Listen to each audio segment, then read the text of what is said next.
There's no question Kenny G has one idol, and he admits to it, Grover Washington Jr. In the late 60s and early 70s, straight jazz was all but gone from pop radio. The music was becoming more experimental, and albums like Miles Davis's Bitches Brew established jazz fusion, an eclectic hybrid of jazz and rock, as the next iteration of the art form. But some jazz artists saw promise in pop music and began crossing over by recording instrumental covers of huge pop hits. A shining example of that is jazz guitar virtuoso Wes Montgomery's 1966 cover of Goin' Out of My Head.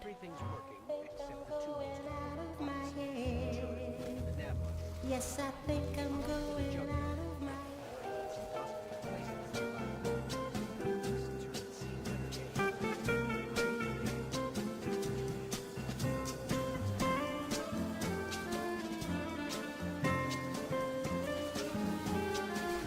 That record was produced by Creed Taylor, who filled out Montgomery's mellow guitar with strings and woodwinds, instruments that were more familiar to pop radio listeners. This song sounded more like the Beach Boys' Pet Sounds than it did most jazz records that came out in 1966. And it was a smash hit, because it established a formula for jazz that the everyday listener could understand. As this Billboard article put it, the chasm between jazz and popular music was narrowing.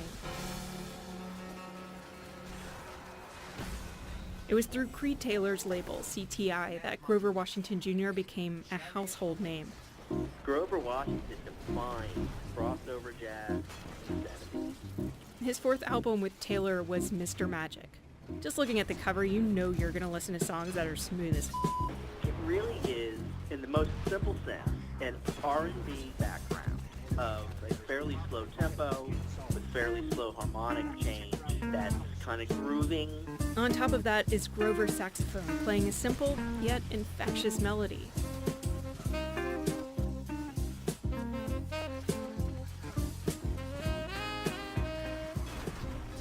The second he made radio-friendly songs, he lost a lot of respect from the jazz world, and it was difficult gaining it back.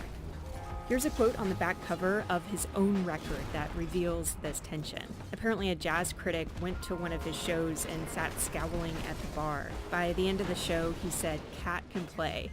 Just having that jazz critic admit that he could play the saxophone was equivalent to a bushel of 5-star reviews.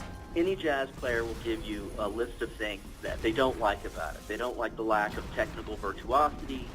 They don't like the lack of harmonic interest. But in my opinion, what trumps it all is popularity. When you're dealing with art clicks, popularity is like poison. If jazz purists were quick to dismiss Grover's Mr. Magic, then they sure as hell were going to roll their eyes at jazz guitarist George Benson's Breezin' in 1976.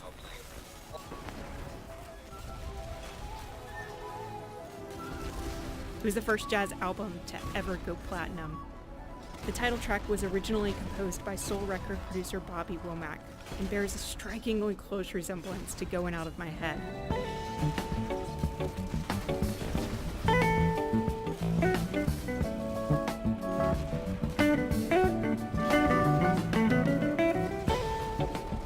George Benson is one artist that no one could refute because he had the chops in straight-ahead jazz. And people were mad in the straight-ahead jazz industry. To them, he chose success over art.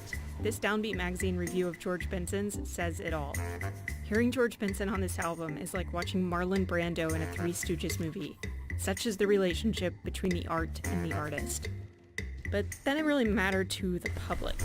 This Masquerade, the single off the record, peaked at number 10 on the Billboard Hot 100 and won the Grammy in 1977 for Record of the Year.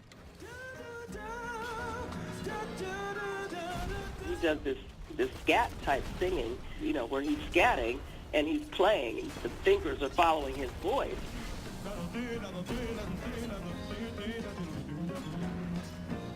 And you couldn't say that wasn't jazz in 1976. By the end of the 70s, dozens of musicians followed Benson and Grover's breezy sound.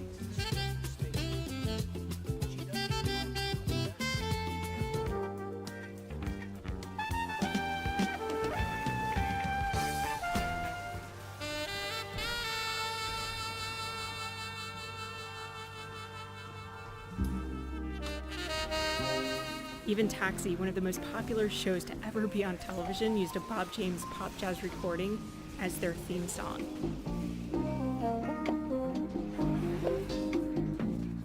The problem? Well, radio didn't know what to call it. This reporter just said, not quite jazz, but pretty stuff. Enter Broadcast Architecture, a market research firm tasked with giving this promising radio format a name. All these radio stations were coming on doing this format. It was like, what do we call it? The way we did focus groups was a little different. We would interview people one person at a time for 30 minutes. A female radio listener entered the room. She was saying it's jazz, but it's not really jazz, and it's smooth. And she goes, it's smooth jazz. Yeah, that's what it is. It really struck a light bulb with everybody that was behind the glass, watching. Okay. Turn on 94.7. 94.7. 94.7. Okay. On behalf of all of us at Metropolitan Broadcasting, welcome to 94.7 The Wave. 94.7 The Wave.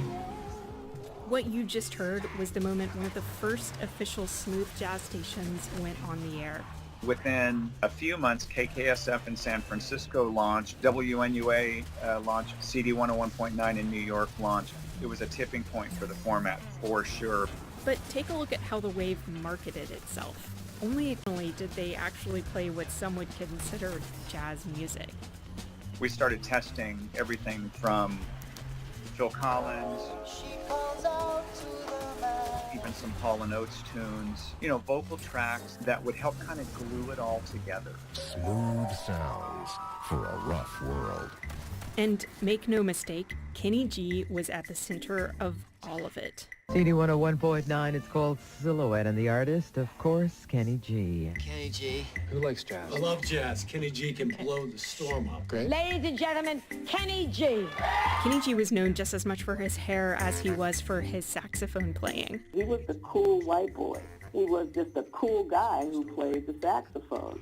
And I'm going to go ahead and say it's the money. He made so much money doing it. And this year's adult contemporary artist is